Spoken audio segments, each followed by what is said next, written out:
দেশে আবারও আতঙ্ক তৈরি করছে হাম বা হাম বসন্ত। দীর্ঘদিন নিয়ন্ত্রণে থাকার পর হঠাৎ করেই সংক্রমণ বাড়তে শুরু করায় জনস্বাস্থ্য ব্যবস্থায় তৈরি হয়েছে নতুন চাপ, আর সবচেয়ে বেশি ঝুঁকিতে পড়েছে শিশুরা।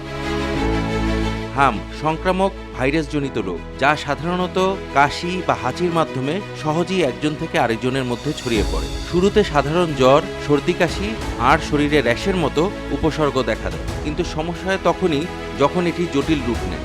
নিউমোনিয়া, ডায়রিয়া, চোখের ইনফেকশন, এমনকি মস্তিষ্কে প্রদাহের মতো গুরুতর জটিলতা দেখা দিতে পারে। এতে মানুষ মারাও যেতে পারে। 2026 সালের শুরু থেকেই ধীরে ধীরে বাড়তে থাকে আক্রান্তের সংখ্যা। রাজধানীর মহাখালীর সংক্রামক রোগ হাসপাতালে এখন পরিস্থিতি সবচেয়ে উদ্বেগজনক। এই হাসপাতালের চলতি বছরই 255 জনের বেশি হাম রোগী ভর্তি হয়েছে, যেখানে গত বছরে এই সংখ্যা ছিল মাত্র 69। খুব কম সময়েই সংক্রমণ কয়েক গুণ বেড়ে গেছে, যা মনে করিয়ে দিচ্ছে করোনা মহামারীর কথা। হাসপাতালের ভেতরের চিত্র আরও ভয়াবহ। বেড না পেয়ে অনেক রোগীকে মেঝেতে শুয়ে চিকিৎসা নিতে হচ্ছে। বেড়েছে আইসিইউতে চাপ। এই রোগ বাঁচতে দেয়নি 8 মাস বয়সী শিশুকেও। চিকিৎসকরা বলছেন, শুধু হামই নয়, এর জটিলতাও এখন আরও বড় ভয়।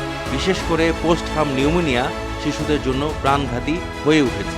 বিশেষজ্ঞদের মতে, অনেক শিশুর টিকা অসম্পূর্ণ থাকা, দেরিতে রোগ শনাক্ত হওয়া আর হাসপাতালের প্রস্তুতির ঘাটতি, সব মিলিয়ে পরিস্থিতি দ্রুত খারাপ হয়েছে।